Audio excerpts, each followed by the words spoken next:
Welcome to daily fact new initiative. और इस new initiative में हमने जो है वो करंट अफेयर को वन लाइनर फॉर्म में शुरू किया है पढ़ना।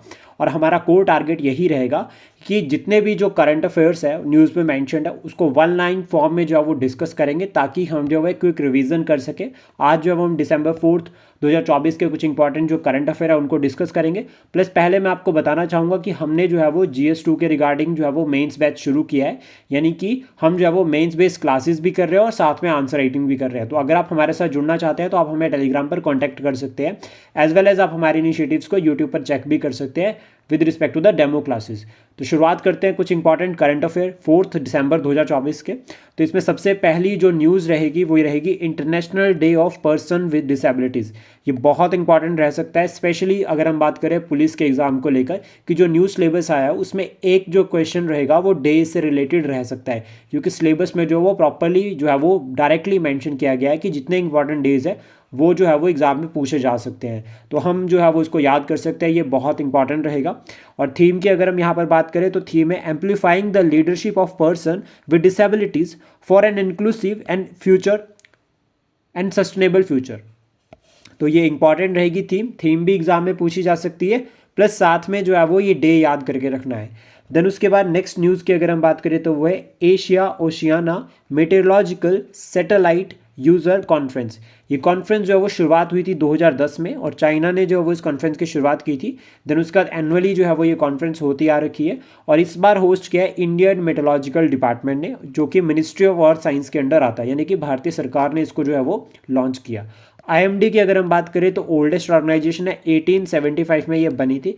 इसका हेडक्वार्टर कहाँ है वो आपको कमेंट बॉक्स में बताना है, क्योंकि ऑलरेडी जो है वो हम करंट अफेयर की जो हमारी फुल क्लास होती है न्यूज़पेपर की उसमें हम इसको कवर कर चुके हैं। देन उसके बाद यहाँ पर अगर हम बात करें कि जो ये कॉन्फ्रेंस होती है इसका मेन टारगेट क्या है, प्रमोट करना इंपॉर्टेंस ऑफ सैटेलाइट ऑब्जर्वेशन की, जो सैटेलाइट्स ऑब्जर्वेशन है उसको एक तरह से प्रमोट करने का जो इनका टारगेट है। देन उसके बाद नेक्स्ट है Jim Corbett national park. Jim Corbett national park recently news में है, ये उत्तराखंड में है। और उत्तराखंड में भी कौन से रीजन में आता है, तो सबसे पहला तो पॉइंट याद रखने के foot hill of the Himalayas. उसके बाद यहाँ पर डिस्ट्रिक्ट भी जो है वो बताई है हमने कि नैनीताल जो डिस्ट्रिक्ट है उत्तराखंड की वहाँ पर ये है। फर्स्ट नेशनल पार्क है ये भारत का, 1936 में इसको नेशनल पार्क बनाया गया था।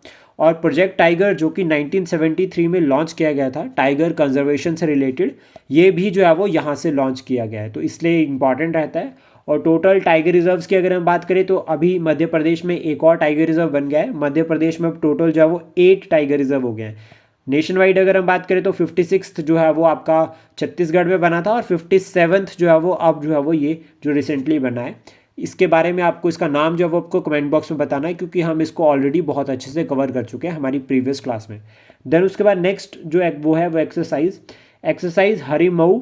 ये हरिमऊ शक्ति ये एक्सरसाइज है। हरिमऊ शक्ति ये मिलिट्री एक्सरसाइज है। सबसे पहले तो याद रखना कि एक मिलिट्री एक्सरसाइज है जो किस किस के बीच में हो रखी है, इंडिया और मलेशिया।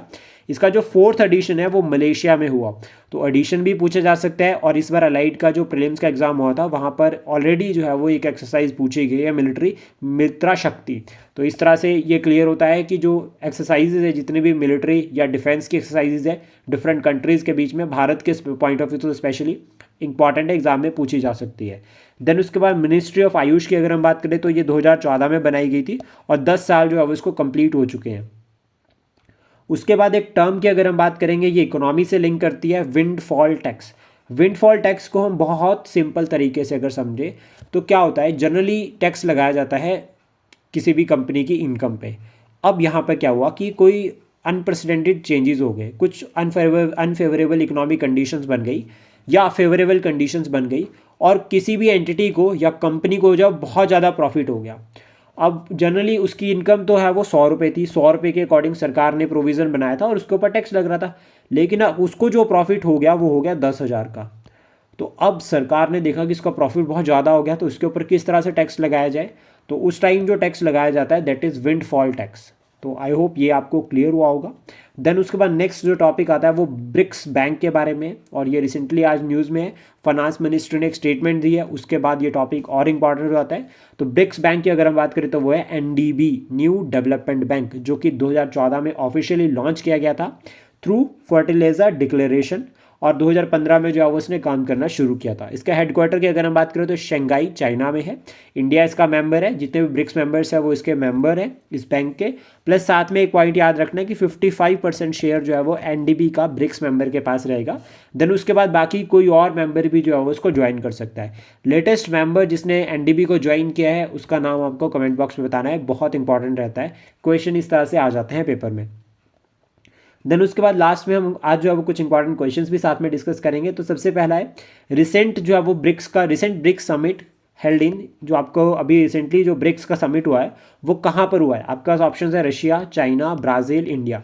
इन चारों में से जो भी आंसर है उसका जो है वो आपको कमेंट बॉक्स में नाम बताना है या ऑप्शन आप बता सकते हैं। देन उसके बाद नेक्स्ट है agriculture marketing in India is a part of centre list, state list, concurrent list और नन ऑफ दिस। इसका आंसर भी आपको कमेंट बॉक्स में करना है, ये बहुत इंपॉर्टेंट रहेगा।